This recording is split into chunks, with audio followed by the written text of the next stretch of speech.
नमस्कार दोस्तों, शिक्षक शिक्षा और शिक्षण से रिलेटेड इस चैनल में आपका हार्दिक स्वागत है। जी हाँ दोस्तों, फिर हम उपस्थित हैं गणित के कुछ महत्वपूर्ण प्रश्नों को लेकर जो सक्षमता परीक्षा के दृष्टिकोण से बेहद महत्वपूर्ण है।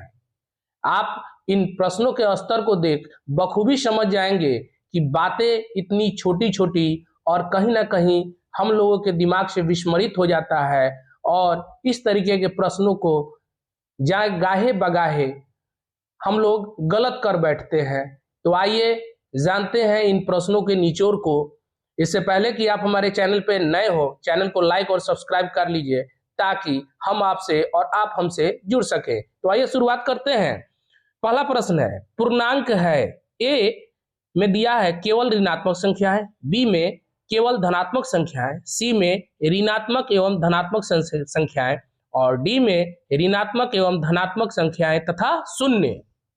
देखिए, इस प्रश्न को बनाने से पहले हम पूर्व की कुछ बातों को आपको स्मरण दिलाना चाहेंगे कि इससे पहले के वीडियो में मैंने बताया था कि प्राकृत संख्या यानी कि गिनती की संख्या को हम लोग प्राकृत संख्या कहते हैं और प्राकृत संख्या 1 2 3 4 5 6 से लेकर अनंत तक है।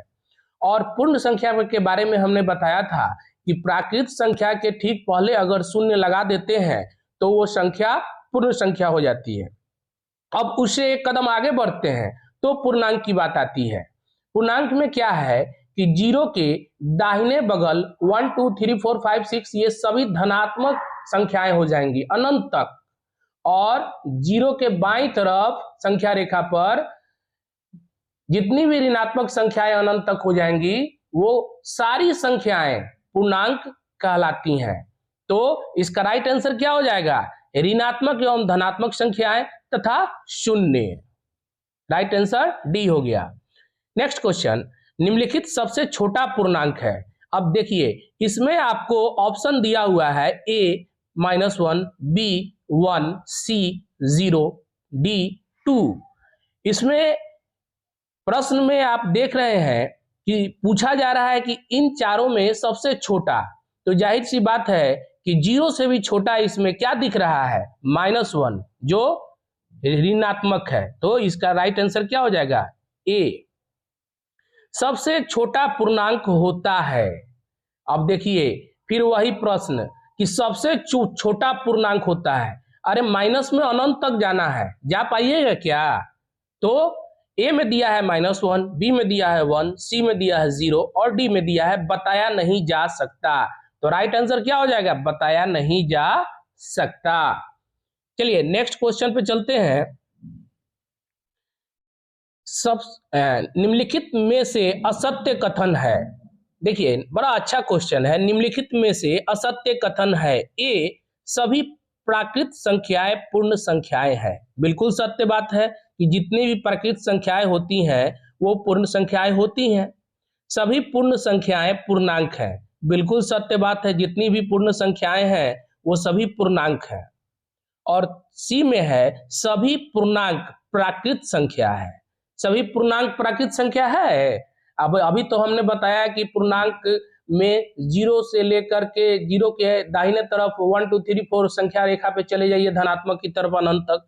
जीरो से बाईं तरफ आप संख्या रेखा पर ऋणात्मक अनंत तक चले जाइए, -1 -2 -3 अनंत तक। ये सब क्या हुई? पूर्णांक हुई। तो इसमें कह रहा है सभी पूर्णांक प्राकृत संख्याएं हैं। ये कभी सत्य हो सकता है? नहीं ना होगा जी। तो इसका राइट आंसर क्या हो जाएगा? सी ही इसका राइट आंसर दिया हो जाएगा, क्योंकि असत्य पूछ रहा है प्रश्न में। और डी में है कि सभी प्राकृत संख्याएं पूर्णांक है। जाहिर सी बात है कि सभी प्राकृत संख्याएं पूर्णांक है। सभी पूर्णांक पूर्ण संख्याएं भी पूर्णांक है, सभी प्राकृत संख्याएं भी पूर्णांक है। समझ गए बात को? चलिए नेक्स्ट क्वेश्चन चलते हैं। निम्नलिखित में से कौन सा प्रदर्शन सही है? देखिए बहुत अच्छा क्वेश्चन है। निम्नलिखित में से कौन सा प्रदर्शन सही है? अभी आप स्क्रीन पर देख रहे होंगे ऑप्शन नंबर ए, एक चित्र के माध्यम से पूर्णांक पूर्ण संख्याएं एवं प्राकृत संख्याएं बताया गया है। बी के माध्यम से ही बताया गया है, सी के माध्यम से ही बताया गया है, डी के माध्यम से ही बताया गया है। तो एक बात को समझ लीजिए कि सबसे पहले खोज जो हुआ वो प्राकृत संख्या का हुआ, यानी कि 1 2 3 4 5 6 7 8 9। उसके बाद लोगों को ऐसा महसूस हुआ कि नहीं कुछ अधूरापन है, तो फिर जीरो की खोज हुई और जीरो के जैसे ही प्राकृत संख्या के पहले जीरो लगा दिया गया तो वो पूर्ण संख्या कहलाया। और जब जीरो के भी पहले -1, -2, -3, -4 लगा तो वो क्या कहलाएंगे, ये पूर्णांक संख्या कहलाई।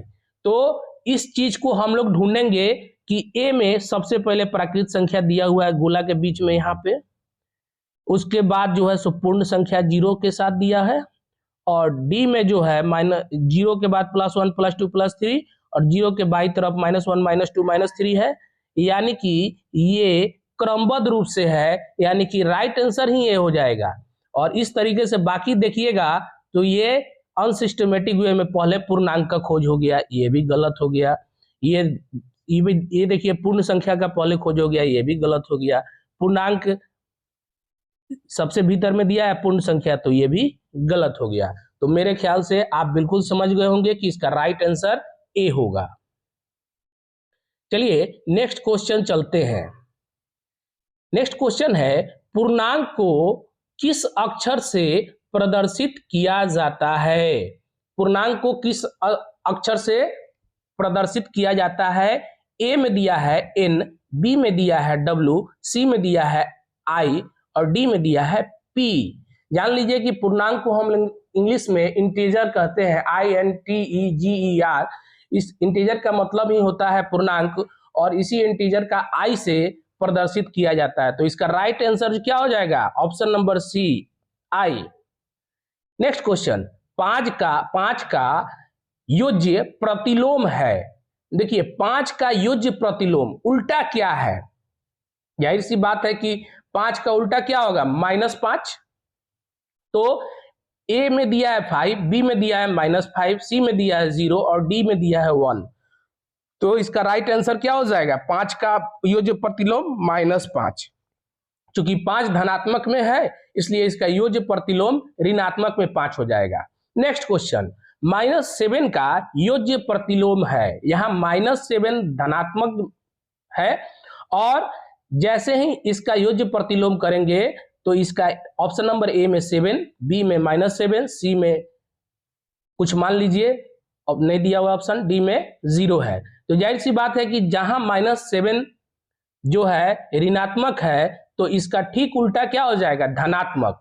तो धनात्मक में यहाँ ए में दिया हुआ है 7, तो इसका राइट आंसर ए हो गया। नेक्स्ट क्वेश्चन, 2 ऋणात्मक पूर्णांकों का गुणनफल होता है। देखिए 2 ऋणात्मक पूर्णांकों का गुणनफल होता है। मान लीजिए कि -2 और -2, इसको हम लोगों को गुना करना है, तो वो 2 दूनी कितना हो जाएगा? 4 हो जाएगा। और माइनस माइनस जानते हैं कि माइनस और माइनस का गुना होता है, तो क्या हो जाएगा? +4।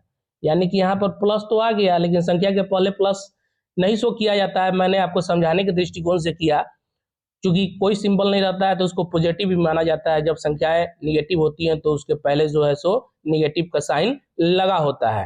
तो इस प्रश्न में ए ऑप्शन में दिया है सदैव ऋणात्मक, बी ऑप्शन में दिया है सदैव धनात्मक, सी ऑप्शन में दिया है कभी धनात्मक कभी ऋणात्मक, डी ऑप्शन में दिया है 0।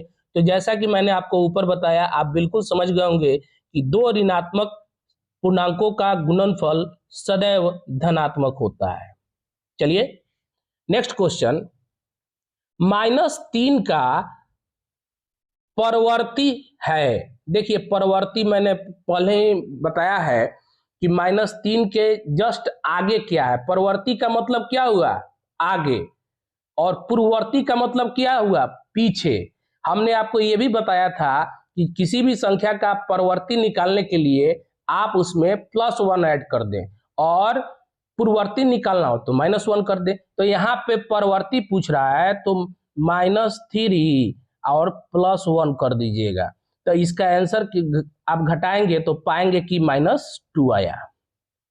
-3 में से +1 घटा -2 आया। तो इसमें हम आंसर देखेंगे कि प्रवर्ती ए में -3, बी में -2, सी में -4 और डी में 0, यानी कि इसका राइट आंसर क्या हो जाएगा? -2। नेक्स्ट क्वेश्चन, 0 का पूर्ववर्ती है, जीरो का पूर्ववर्ती पूछ रहा है, जीरो का पूर्ववर्ती है, जीरो के भी पहले क्या है तो -1 हो जाएगा इसका राइट आंसर। ए में 1 दिया है, बी में -1 दिया है, सी में 2 दिया है, डी में -2 दिया है, तो इसका राइट आंसर क्या हो जाएगा -1।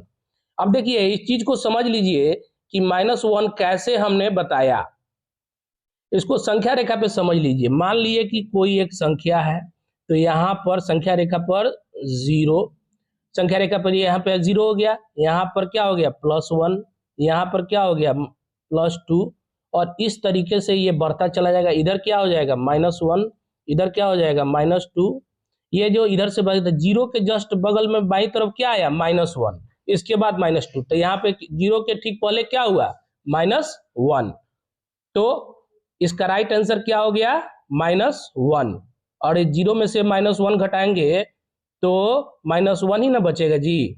चलिए नेक्स्ट क्वेश्चन, दो पूर्णांकों का योग सदैव एक पूर्णांक होता है, यह गुण कहलाता है। ए में क्रम विनिमय, बी में सहचर्य, सी में वितरण और डी में समवरक। देखिए दो पूर्णांकों का योग सदैव एक पूर्णांक होता है, ये बात बिल्कुल राइट है। किसी भी दो पूर्णांक का योग आपस में आप कीजिएगा तो पूर्णांक ही प्राप्त होगा, क्योंकि पूर्णांक में सारी बातें आ जाती हैं, जीरो भी आता है, +1 +2 +3 ये भी आता है, -1 -2 -3 ये भी आता है। तो मान लीजिए कि 5 5 को जोड़ दिए 10 हुआ, 10 क्या है पूर्णांक है। अगर माइनस में ही जोड़ना है तो माइनस और माइनस जोड़ दिए, -3 या -4 तो -7 हो गया, -7 क्या है पूर्णांक ही है। तो ये जो नियम जो होता है इसको हम लोग, यह गुण जो है समवरक कहलाता है, याद रखेंगे समवरक, यानी कि राइट ऑप्शन जो है डी राइट आंसर है। नेक्स्ट क्वेश्चन है, शून्य एक ऐसा पूर्णांक है जिसका पूर्ववर्ती नहीं है। अभी थोड़ी देर पहले मैंने एक क्वेश्चन सॉल्व किया, उसमें आपको बताया कि जीरो का, शून्य का पूर्ववर्ती जो है -1 होता है, उसका भी पूर्ववर्ती -2 हो जाएगा, उसका भी पूर्ववर्ती -3 हो जाएगा। तो ये कथन क्या है, पहला नंबर कथन जो है असत्य है। नेक्स्ट क्वेश्चन, शून्य का योज्य तत्समक अव्यय कहते हैं।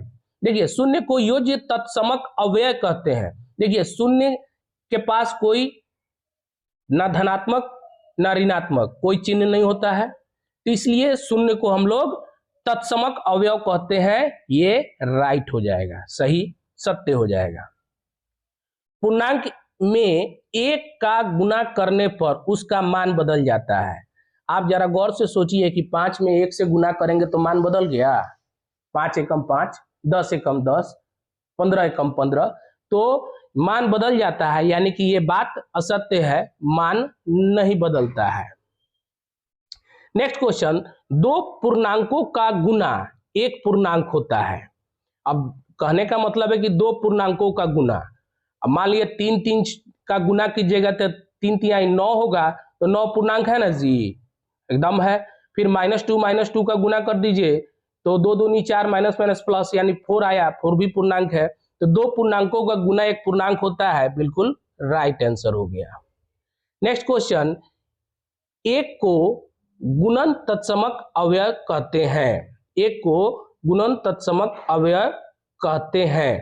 तो जाहिर सी बात है कि इस संख्या में 1 से गुना करेंगे तो वही संख्या प्राप्त होगा, तो इसको हम लोग एक को गुणन तत्समक अवयव कहते हैं, इसको राइट आंसर कर दीजिए। नेक्स्ट क्वेश्चन, दो ऋणात्मक पूर्णांकों का योगफल, दो ऋणात्मक पूर्णांकों का योगफल सदैव धनात्मक होता है। देखिए -2 और -2 को हम कहें आपको जोड़ने के लिए, तो 2 गो कर्जा तो कै गो कर्जा हो गया 4, यानी -4 होगा जब जोड़ेंगे तो ये बताइए कि दो पूर्णांकों का योगफल सदैव धनात्मक होता है, नहीं होता है, ये क्या हो गया असत्य हो गया। नेक्स्ट क्वेश्चन है, पूर्णांकों में शून्य जोड़ने पर उसके मान में कोई परिवर्तन नहीं होता है। 10 में शून्य जोड़ेंगे तो कोई परिवर्तन होगा जी, कोई परिवर्तन नहीं होगा, यानी कि किसी भी संख्या में शून्य जोड़ने पर उसके मान में कोई परिवर्तन नहीं होता है, बिल्कुल सत्य बात है, तो राइट कर दे, राइट आंसर हो गया।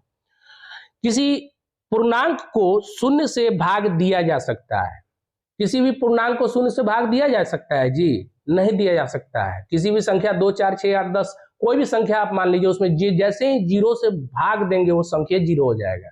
तो भाग दे सकते हैं? नहीं दे सकते हैं। तो ये कौन सा बात हो गया हम लोगों का? असत्य बात हो गया। तो इसको असत्य हो गया। लास्ट ऑप्शन, लास्ट ऑप्शन आपका असत्य हो गया। तो इस तरीके से हम लोगों ने आज मैथ के कुछ गूढ़ रहस्य प्रश्नों से रूबरू हुए।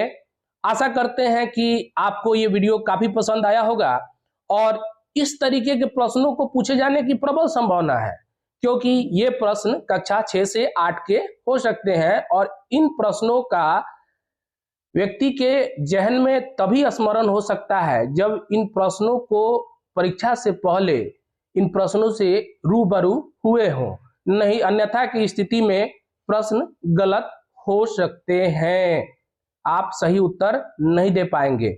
इसलिए मेरा उद्देश्य है बस आपको सही तथ्यों से अवलोकित करा पाए ताकि आप परीक्षा में सफल हो सकें, और कहीं ना कहीं आप जब सफल होंगे तो इसकी खुशी मुझे भी मिलेगी। इसी शुभकामनाओं के साथ थैंक यू, धन्यवाद।